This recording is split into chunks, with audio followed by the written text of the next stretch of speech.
Começando mais um curso de filosofia. Hoje a gente vai falar sobre a arte de envelhecer e vamos utilizar um autor importante da filosofia alemã chamado Schopenhauer, Arthur Schopenhauer. Vamos usar esse livro aqui, A Arte de Envelhecer, e pegar um pouco esses conceitos fascinantes que Schopenhauer tem sobre o bem viver, sobre a vida. E é muito instigante que Schopenhauer ele teve uma adolescência muito tumultuada, uma relação difícil com a mãe dele depois da morte do pai, depois uma relação difícil como professor universitário. Ele, quando começou a dar aula, ele foi na mesma universidade em que Hegel dava aula e ele quis disputar com Hegel e brigava muito com Hegel. E Hegel era um filósofo muito importante, já muito significativo na época. E Schopenhauer resolve marcar as aulas magnas dele no mesmo dia, no mesmo horário das aulas de Hegel. E aí ninguém foi. Então ele larga a universidade, ele tem toda uma juventude tumultuada, né? E depois, na velhice, e por isso ele fala muito bem da velhice, e ele escreve sobre a arte de envelhecer. Schopenhauer foi um filósofo considerado pessimista, mas na velhice ele vai ficando sereno, ele vai encontrando uma outra beleza na sua vida. E ele agradece muito por ter chegado à velhice. Aos 70 anos, quando ele faz uma das revisões da sua grande obra, que é O Mundo como Vontade e Representação, ele fica muito feliz de ver que tudo aquilo que foi desprezado, né, o que ele escreveu, o que ele fez, naquele momento era muito aplaudido, né, pelos professores de filosofia, pelos pensadores da sua época. Esse livro que a gente vai estudar aqui hoje um pouquinho, que fica ao contrário, né, A Arte de Envelhecer, são alguns escritos dele da etapa final da sua vida. Então eu peguei algumas coisas aqui, eu grifei, para a gente ir comentando sobre a obra dele. Então quem quiser depois, né, comprar esse livro, ler esse livro, Arthur Schopenhauer, A Arte de Envelhecer. É muito bonita a obra dele, a obra mais completa, como eu já disse, é O Mundo como Vontade e Representação, mas isso para quem já estudou bastante Schopenhauer, né? Eu acho que esse livro é um bom começo para a gente ingressar nessa filosofia dele. Bem, Schopenhauer começa dizendo o seguinte: a vida consiste em privação, miséria, necessidade, preocupação e cuidado, tensão e ambição, esforço e dor. E quando por um momento parece contentar-se ao alcançar um objetivo ou satisfazer uma exigência, logo em seguida vem uma monotonia. O que ele está dizendo aqui? A gente passa a vida vivendo dois sofrimentos. Ou você quer muito uma coisa, e aí você tem uma ansiedade imensa por querer muito essa coisa. Então você tem, né, uma angústia dentro de você porque você quer aquilo, você vive em função daquilo que você quer. Então você sofre por causa daquilo. E quando você consegue aquilo que você quer, a vida fica monótona. Então você sofre quando você quer alguma coisa e você sofre quando você já conquistou alguma coisa. Qual é a solução? Então é só sofrimento? Ele diz o seguinte: é preciso nós buscarmos uma estética da existência. Quando eu chego à conclusão de que a vida é dor e sofrimento, ele traz muito a filosofia budista, hinduísta, e quando ele reflete sobre essa filosofia budista que fala sobre o nascer, o adoecer, o envelhecer e o morrer. Como é que você pode ser feliz nessa perspectiva? Você nasce, você fica doente, você envelhece e você morre. Por isso ele é um filósofo do pessimismo.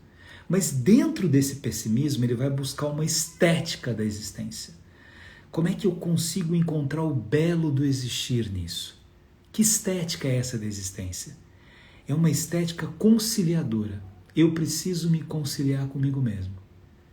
Eu preciso compreender esse sofrimento que faz parte de mim. Eu preciso compreender as limitações do meu existir e compreender a beleza do tempo presente. Ele cita Sófocles, né, para falar bem da velhice.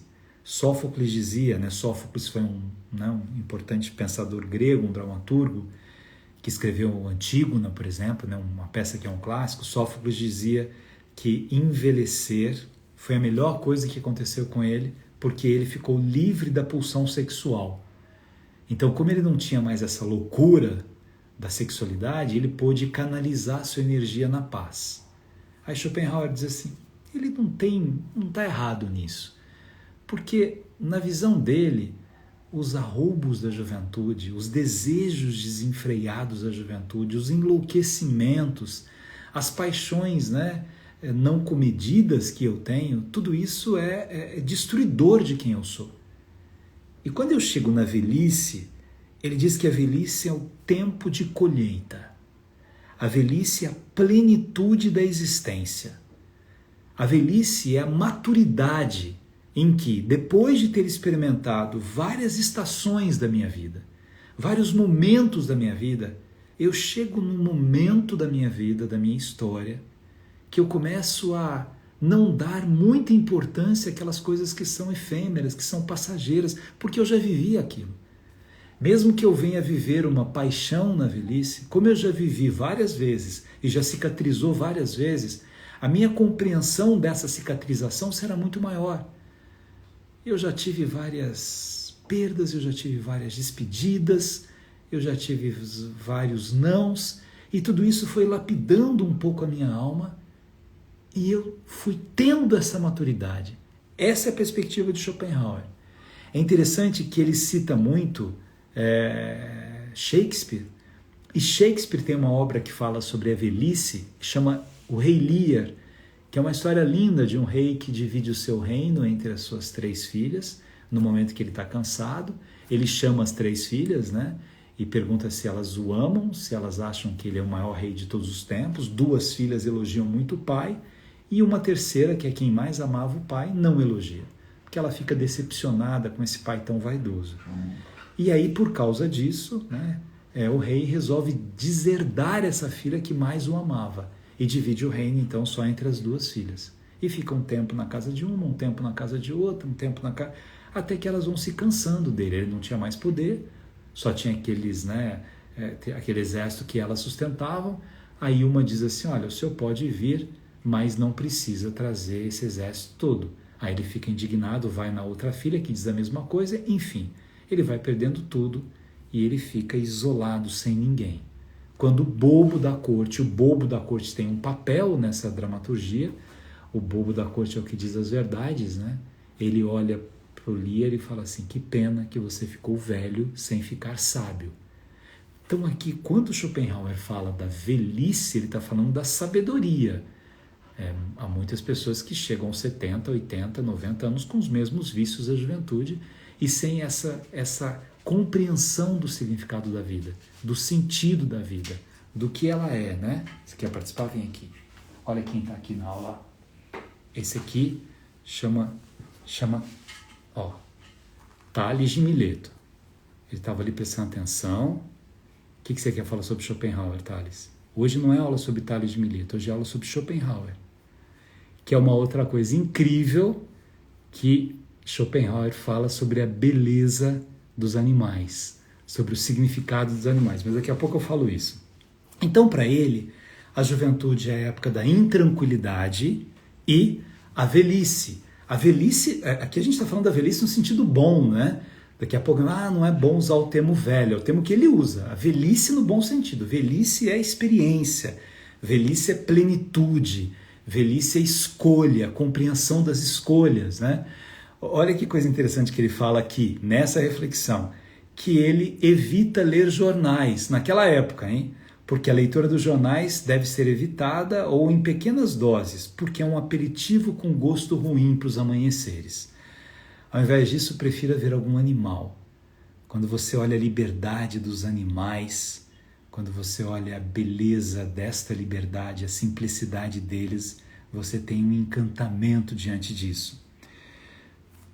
Vamos pegar, nesse livro, que alguém for comprar um dia e ler sobre Schopenhauer, são várias citações, tem os números dessas citações. Eu escolhi alguns números aqui para a gente refletir hoje. Então, vou começar com 21. Ele diz o seguinte, todo homem quer viver, mas nenhum sabe por que vive. Por que eu quero viver?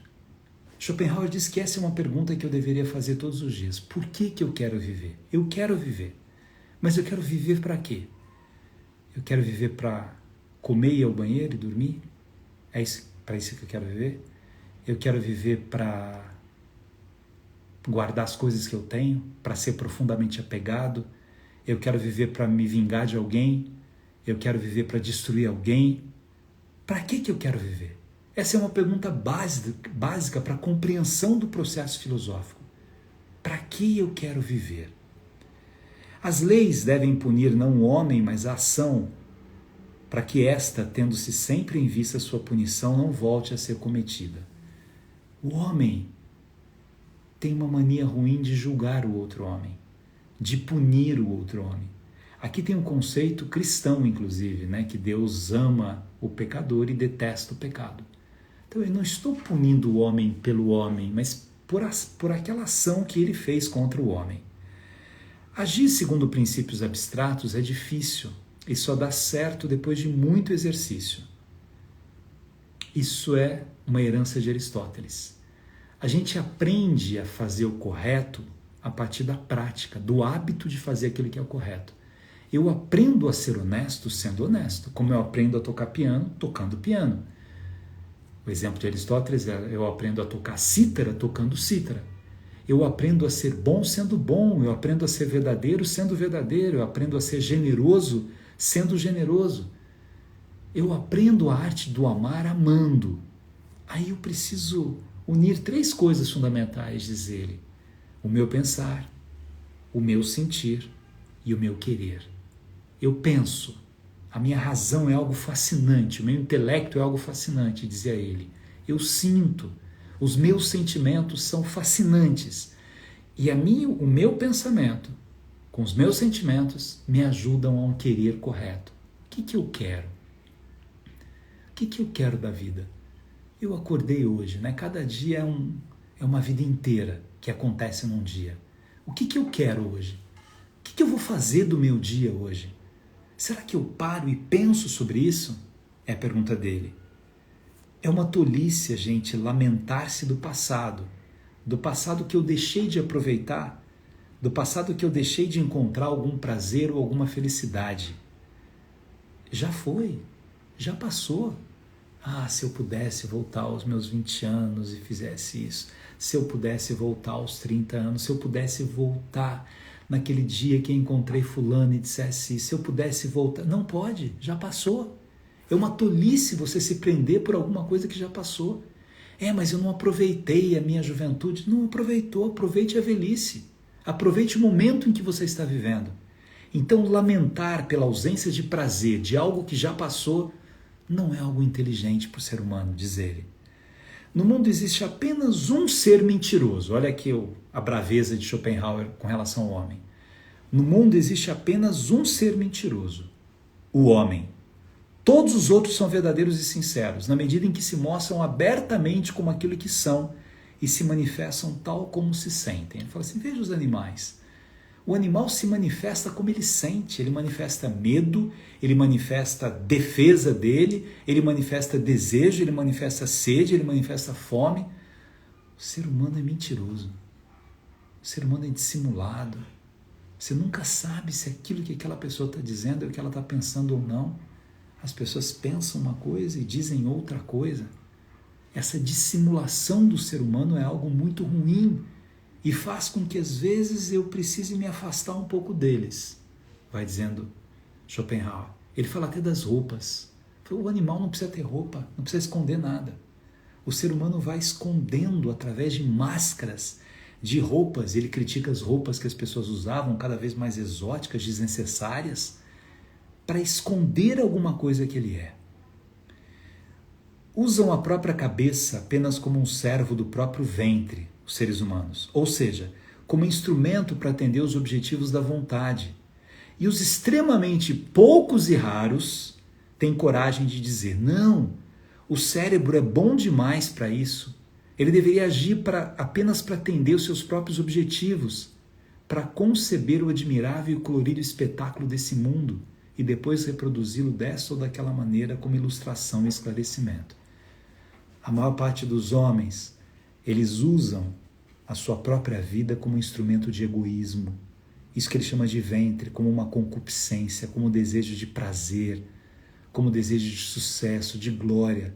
E eles deveriam usar o cérebro para isso, para conceber o admirável e colorido espetáculo desse mundo. Mas eu me perco no mundo. Eu me desperdiço em vinganças, em brigas, em bobagens, em disputas. Eu me perco, eu vou me perdendo no mundo em que eu estou existindo. E eu deveria compreender a beleza que é o mundo. Isso é o grande desperdício da vida, é não viver. Uma vida feliz para esses homens é impossível. Por que ela é impossível? O máximo que o ser humano consegue alcançar é uma vida heróica. O que é uma vida heróica? É uma vida que de algum modo, em alguma ocasião e com extrema dificuldade, eu luto pelo bem de todos. A vida heróica que dá a felicidade, segundo Schopenhauer, é aquela vida em que eu consigo compreender que cuidar do outro tem um sentido especial. Ele diz que entre os homens há um fosso chamado egoísmo. E aquele homem que consegue pular por esse fosso e ajudar um outro homem, muda a sua vida. Muda o seu mundo, muda a sua história. Então olha aqui o vencimento do pessimismo dele. Sou eu ajudar alguém, eu cuidar de alguém. Para isso, ele retoma uma coisa do Shakespeare, diz assim: perdão é a palavra para tudo. Se você não perdoar, você vai viver amarrado num passado de tentativa de vingança, que você vai prender o seu futuro no seu passado. Todos os projetos, a sua vontade, a representação que você poderia fazer do mundo, isso é jogado fora, porque você vai prender o seu futuro no seu passado. Veja, alguém fez alguma coisa contra mim e eu espero, né? Lembra daquela frase, vingança é um prato que se come frio, um dia eu me vingo, um dia eu acabo. Vejam que coisa interessante. Isso aconteceu no passado, alguém me feriu no passado e eu fico esperando o futuro para punir aquela pessoa de alguma maneira, para me vingar daquela pessoa de alguma maneira. O que aconteceu? Eu matei o meu presente.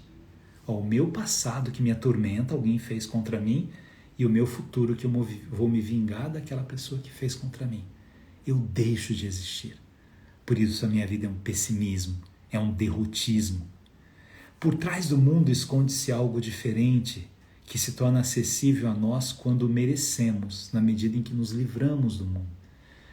Eu preciso me livrar do mundo. O que é me livrar do mundo? Quando ele começa a fazer muito sucesso, Schopenhauer, depois de anos, né, no anonimato e tal, ele resolve ir para uma cabana distante das pessoas para continuar a fazer as reflexões filosóficas dele. Eu preciso deixar de lado essas vaidades todas, essa necessidade de aplauso, essas glórias, esse incensamento que eu quero das pessoas e compreender o que significa o me livrar do mundo. Olhar para os animais e perceber o estado de liberdade em que vivem os animais. Cultivar a verdade. Ele diz assim, olha, o fato de a verdade soar estranha a vossos ouvidos é ruim o suficiente, mas não pode me servir como critério. Que medo é esse que eu tenho da verdade? Que medo é esse que eu tenho de compreender essa verdade dentro de mim mesmo e de trilhar a minha vida deixando de lado as coisas que aconteceram no passado, para que eu me liberte disso? O mundo é um palco, diz ele, pegando Shakespeare. Shakespeare que dizia isso, né? O mundo é um grande palco, o mundo inteiro é um palco. E todos os homens e todas as mulheres são atores. Mas eu quero representar uma peça no passado? O passado passou. O passado faz parte de quem eu sou, o passado me ensinou. Mas o que eu tenho é agora. O que eu tenho não é nem o amanhã. Se eu ficar no hoje o tempo todo pensando no amanhã, isso vai ser um elemento de destruição da minha existência presente, que é o que eu tenho. Eu não tenho passado. O passado faz parte de mim, mas eu não tenho passado. E eu não tenho futuro, porque eu não posso viajar para o passado e reviver coisas das quais eu me arrependo, ou refazer prazeres que eu não pude ter naquele momento. E eu não posso viajar para o futuro para saber como é que é o futuro. Então o que eu tenho é o hoje. O mundo inteiro é um palco, mas que eu represento agora, aqui. com as forças que eu tenho, com a alegria que eu posso ter, depois de compreender que a felicidade está nesse fazer heróico, que é cuidar de alguém. É muito interessante que quando as pessoas leem Schopenhauer, falam assim, é um pessimismo, tudo é doença, tudo é... Não, ele faz toda a reflexão pessimista, aí ele traz o otimismo. Você quer vencer isso? Você quer vencer isso mesmo? Cuida de alguém. Consiga passar esse fosso do egoísmo. Consiga deixar de lado o seu interesse. Porque quando eu cuido de alguém para fazer sucesso, não é cuidar de alguém. Quando eu cuido de alguém para receber aplauso, não é cuidar de alguém. Quando eu cuido de alguém para ganhar dinheiro com isso, para ganhar fama com isso, não é cuidar de alguém. Quando eu cuido de alguém porque eu acredito no cuidar de alguém, nesse movimento do amor, aí sim, aí eu consigo perceber o que é a realização. Ainda que envelheçamos muito em nosso íntimo, sentimos-nos exatamente os mesmos que éramos na juventude ou na infância. Há algo em nós que não mudou. Se olhar para a minha vida, se olhar para o meu passado, as minhas lembranças de Cachoeira Paulista, da primeira vez que eu fui dar aula numa escola, do que eu vivi, do meu pai, da minha mãe, dos meus irmãos, dos meus avós, do quintal de casa, está em mim. Eu não estou preso ao passado, mas ele está em mim. Eu não posso querer voltar ao passado e falar, eu lembro que quando eu dei aula, eu deveria ter feito isso. Não. Mas isso faz parte de mim. Eu sou a mesma pessoa, com mais ou menos rugas, mais gordo ou mais magro, com mais cabelo ou menos cabelo, eu sou a mesma pessoa. Há algo que o tempo não é capaz de roubar de mim, que é a minha essência. Esse é o conceito ontológico dele. E como é que eu consigo cultivar o que é o melhor que há de mim? Que é o que o tempo não tira. Com todas as mudanças que eu fui fazendo dentro de mim mesmo, há algo em mim que foi se aprimorando, que foi se lapidando. O próprio sofrimento tem uma razão de ser. E a razão de ser do sofrimento é me lapidar, eu vou aprendendo com o sofrimento. As experiências que eu vou tendo na minha vida, elas são lapidadoras da minha alma, elas são amenizadoras do meu sofrimento, elas são construtoras da minha história. Na velhice não existe maior consolo do que ter incorporado toda a energia da própria juventude em obras que não envelhecem com o tempo. Há alguma coisa em mim que o tempo não vai envelhecer. E aquilo que eu fui capaz de fazer para a humanidade também não vai envelhecer. A minha obra vai além de mim mesmo. As coisas que eu faço, elas vão além, a quintessência do que eu sou. A morte apazigua totalmente a inveja. A velhice já o faz pela metade. Ele vê a inveja como uma das piores coisas do ser humano. É esse olho, que enxerga sem uma luz real. É esse olho que é incapaz de olhar para mim mesmo e eu estou buscando sempre no outro alguma coisa. Não para cuidar do outro, mas para querer que o outro não tenha alguma coisa que ele tem. Para me incomodar com o sucesso do outro. Para me incomodar com o que o outro é capaz de fazer. E eu me perco disso. Quando isso vem em mim, eu deveria ter a experiência de ficar olhando para os animais. A visão simplificada da essência do animal deveria ressignificar em mim a essência da minha própria vida. Assim como o medicamento, diz ele, não cumpre seu objetivo quando a dose é muito forte, o mesmo ocorre com reprimendas e críticas, quando elas ultrapassam a medida da justiça. Você precisa tomar remédio, mas você tem um limite daquele remédio, senão ele vai fazer mal. Você precisa repreender as pessoas quando você educa as pessoas. Mas quando você exagera ao repreender as pessoas, você espana aquelas pessoas. Você não tem um resultado educativo que você poderia ter se você dissesse as coisas com paciência, com ternura, com delicadeza. A ternura tem um poder imenso de conquistar e de preparar uma terra fértil para ouvir a palavra que você tem que dizer. É complexo você achar que o tempo todo você pode agredir os outros, achando que está corrigindo os outros, que isso é bom para o outro que você age dessa maneira. É preciso você escolher as palavras corretas e ter uma dimensão poética da sua existência. Olha que bonito que ele fala sobre o poeta. O poeta é, pois, o homem comum, tudo que comove o coração de um homem e o que a natureza humana revela em alguma situação. O que reside em algum lugar do peito humano e o aquece é tema e matéria para o poeta. O que é poesia? É a vida. É a vida, é o que faz o meu coração bater mais forte, é o que faz a minha percepção. A Cora Coralina, né? Ela publicou o primeiro livro com mais de 70 anos de idade. E ela foi uma poeta genial, né? Com 90 anos, produzindo. Tem um poema lindo que ela fala sobre a velhice.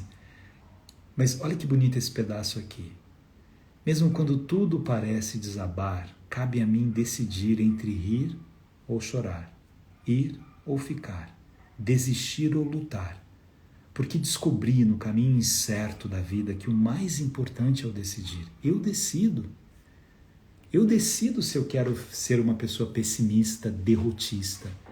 Eu decido se eu quero ser uma pessoa invejosa. Eu decido se eu quero ser uma pessoa vingativa, que eu passo a minha vida me vingando das outras pessoas. Eu decido. Chega um momento que eu preciso decidir. Eu decido até a minha paciência. Eu sou impaciente demais. Em algum momento eu tenho que olhar para mim mesmo e falar assim, não, está na hora de eu amadurecer. De eu pensar de uma outra maneira, de eu agir de uma outra maneira, de eu ter uma autenticidade na vida. Olha que bonito quando ele fala sobre a autenticidade. A autenticidade e a verdade ganhariam mais facilmente espaço no mundo se aqueles que são incapazes de produzi-las não conspirassem ao mesmo tempo contra o seu surgimento. A situação se torna difícil, pois aqueles que deveriam prestar assistência são adversários e inimigos. Parece que ele está falando da política nossa contemporânea. Aqueles que deveriam prestar assistência são adversários e inimigos. Eu desperdiço a minha vida com brigas que não me levam a lugar nenhum. A vida é breve e a arte é longa. Aí quem ele cita para explicar isso? Rafael, Mozart. Mozart já foi, a vida é curta, foi curta dele. E a arte de Mozart? E a arte de Rafael? Mas que arte eu posso ter na minha vida para que eu prossiga de alguma maneira no mundo? A grande libertação para Schopenhauer está na arte, como para Nietzsche, que vai ser um pensador posterior a Schopenhauer, que usa muito Schopenhauer, que todo mundo fala que ele é pessimista. Ele começa com pessimismo. Porque, na verdade, quando eu penso a vida, com todas as doenças que a gente tem, com os problemas que a gente tem, é duro viver. E o envelhecimento e as necessidades que eu tenho. Mas, então, primeiro eu assumo essa dificuldade toda. Peraí, agora que eu já compreendi a dificuldade da vida, como é que eu poetizo essa vida? Como é que eu dou beleza para essa vida? Como é que eu dou leveza para essa vida? De que maneira significativa algumas cenas e alguns eventos de nossa vida se apresentam à lembrança, embora na época os tenhamos deixado passar sem lhes conferir especial apreciação, mas tiveram de passar, tendo sido apreciados ou não. São justamente as pedras do mosaico com as quais é formada a imagem do que recordamos de nossa história de vida. Nós temos um mosaico da nossa história de vida, de erros e acertos, de celebrações e de lágrimas, de vitórias e de derrotas, mas é o nosso mosaico. Nós somos isso. Os tombos que nós levamos, as vergonhas que a gente já passou, as idiosincrasias, né? Se cada um pensar nas manias que a gente já teve, nas coisas erradas que a gente já falou, nas vergonhas mesmo que a gente já passou e nos erros que a gente já cometeu, mas isso é o que nós somos. Nós somos um mosaico disso tudo. E isso dá quem eu sou hoje. E quem eu sou hoje não está preso a esse passado, mas quem eu sou hoje é consequência desse passado. E quem eu sou hoje é o que continuará amanhecendo todos os dias, tendo a vida toda num único dia. Aquilo que se sabe tem duplo valor quando se admite simultaneamente não saber aquilo que não se sabe. A gente vive um momento em que todo mundo sabe sobre tudo, né? A gente sabe sobre doença, sobre medicamentos, sobre pandemia, sobre justiça, sobre jogo de futebol, tudo. As pessoas dão palpite sobre tudo, tudo. Ele diz assim, a sabedoria consiste em saber que não sabe, porque aí o que você sabe ganha mais valor. Isso é o que caracteriza os grandes escritores, né? Porque ele critica um pouco aquelas pessoas que escrevem qualquer coisa só para ganhar dinheiro. E ele fazia com que o nascedouro da sua escrita significasse uma melhoria no mundo. O envelhecimento na visão dele, né, quando ele chega nesse momento da vida e que ele percebe que ele teve oportunidade para olhar todos os erros que ele cometeu, e foram muitos erros. Ele diz assim, eu não quero voltar àquela universidade quando eu fui competir com Hegel. Aquilo passou e aquilo doeu muito em mim naquele momento. E eu sei que eu errei, mas eu não posso refazer o erro do momento em que eu vivi. Hoje eu sou um outro homem. Eu tenho que ter essa compreensão. Schopenhauer critica muito os cristãos, né? Os religiosos do seu tempo, embora ele valorize muito os santos, os místicos. Ele critica muito os religiosos porque ele dizia que os religiosos, né, pregam uma coisa e vivem outra. Né? Eles aplaudem grandes valores morais e não vivem aquilo. Né? Os religiosos são os que mais desligam as pessoas, o que já é um contrassenso. Religião vem de religar e religação. Mas aí ele faz uma grande homenagem a São Francisco. Para ele, São Francisco é o exemplo de quem deixou espontaneamente uma vida do prazer para cuidar das pessoas. O exemplo de uma vida, de uma arte de viver bem, é Francisco de Assis. Um homem que tinha uma opulência, que tinha uma riqueza, né? Uma família, que tinha tudo o que ele quisesse, que comeria o que quisesse, que beberia o que quisesse, que vestiria o que quisesse. De repente, Francisco de Assis olha alguém precisando dele e ele, Francisco de Assis, consegue pular esse fosso chamado egoísmo para cuidar das pessoas. E Francisco de Assis não faz isso para ganhar glória, ele não saberia que o mundo todo falaria dele depois. Ele faz por acreditar. Ele faz por sentir compaixão por aquele irmão que está sofrendo. Ele faz por amar.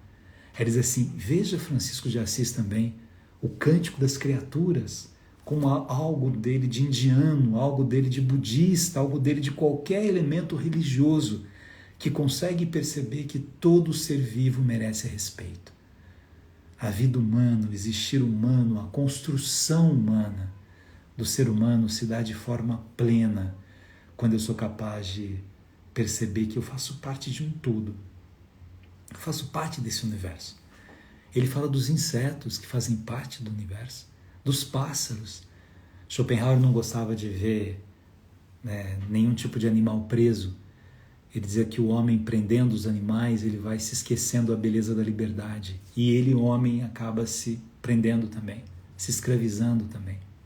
Ele retoma um pensamento de Rousseau, que nós nascemos livres e vamos nos prendendo a coisas o tempo todo e vamos nos apequenando diante disso. Então, a arte de envelhecer aqui para Schopenhauer, né? O livro é lindo, muitas passagens interessantes, eu escolhi algumas aqui para a gente refletir sobre elas.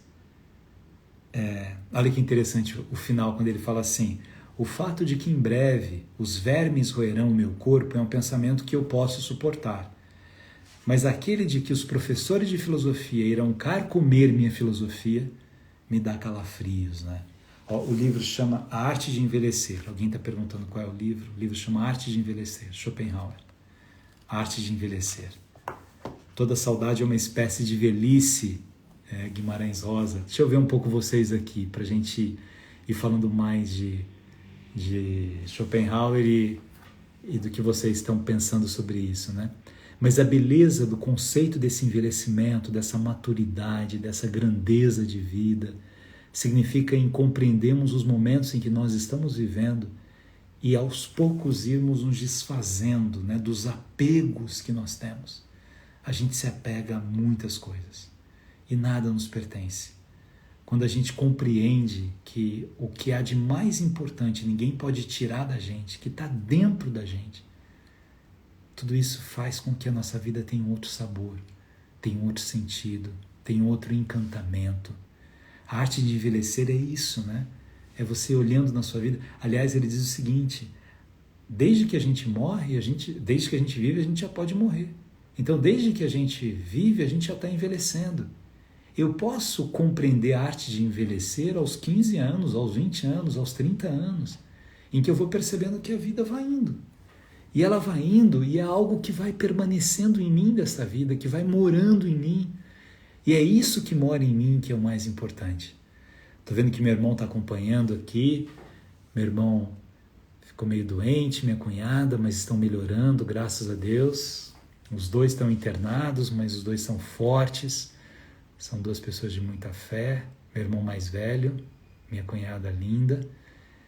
Por isso que a gente tem que... E eles sempre tomaram muito cuidado e cuidam da minha tia, né? Cuidam de forma maravilhosamente bem. Graças a Deus, minha tia não pegou Covid, já tomou as vacinas, né? Minha tia tem quase 90 anos, mas os dois tiveram um probleminha, já estão bem, já vão sair do hospital em pouco tempo, né?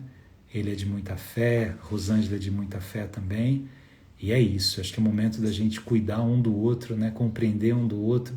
E talvez essa beleza aqui do que Schopenhauer fala sirva muito para esse momento também, né? Da gente pular a barreira dos egoísmos e cuidar das pessoas. A gente precisa aplaudir aqui, né? Os médicos, os enfermeiros, essas pessoas que pularam os egoísmos para cuidar das pessoas. Hoje, quando meu irmão ligou para mim, ele estava numa alegria que a médica tinha passado e dito o quanto ele estava melhor, né? Brincou com ele. E é tão bom a gente saber que essas pessoas, embora trabalhando tanto, né, elas se multiplicam para cuidar da gente, multiplicam para nos trazer bondade, nos trazer coisas lindas, né? Marcilene, obrigado. Lurian, minha amiga linda, amada, que bom que você está aqui. Você disse que eu não mando beijos para você, você coloca corações para mim, que eu não tinha te visto antes aqui. Um beijo para você, agradeço a todo mundo. Aliás, essa live de hoje foi uma senhora que acompanha aqui, que chama Norma, falou: um dia fala sobre envelhecer, eu estou envelhecendo e às vezes eu acho que é difícil, e eu não vi a Norma aqui hoje. Eu fiz a live por causa dela, mas depois ela vê que fica aí, quando vocês tiverem temas que vocês queiram ouvir também aqui, me falem que a gente vai trazendo. E eu trouxe Schopenhauer, que é um filósofo muito instigante, e esse é um livro fácil de ler. Então quem gosta de dicas e de comprar livros interessantes e fala assim, deixa eu ler um pouco mais, vale a pena ler esse livro dele, né? Tem uma outra, a Arte de Ser Feliz dele também é muito interessante. E mostra o livro de novo, tá aqui, ó. A Arte de Envelhecer, é que saiu ao contrário o livro, né? Eu não sei mudar para saber do jeito certo. A Arte de Envelhecer. E é isso. Mariana Batalha, essa educadora maravilhosa. Aí o Roberto Monteiro, que tá na velhice, vivendo a velhice de uma forma plena, né, Roberto? Mas segundo Schopenhauer, com 15 anos a gente já tá velho. No bom sentido, né? Nessa possibilidade que a gente tem de compreender esses instantes, né? E eu quero repetir uma coisa, porque quando vocês, né, derem um Google lá de Schopenhauer, vai ser assim, filósofo do pessimismo. E de fato ele tem uma parte da obra muito dedicada ao pessimismo. Uma mostra do que é a vida. Dentro desse pessimismo que vem esse ultrapassar, o planificar a vida por dois caminhos, pela arte e pelo amor. É a arte que fica daquilo que eu faço e é o amor que faz com que eu ultrapasse esse vácuo do egoísmo e consiga ser inteiro na relação com a outra pessoa. Experimentar a beleza que é cuidar de uma outra pessoa. Legal, gente? Obrigado pelo carinho. Tony, Rosângela, um monte de gente aqui desejando melhoras para vocês. Eles já estão melhorando, graças a Deus. Nos cuidemos, né? Uns dos outros. E obrigado pelo carinho, pela presença de vocês. E semana que vem a gente tem mais aula de filosofia aqui, tá bom? Um beijo, até semana que vem.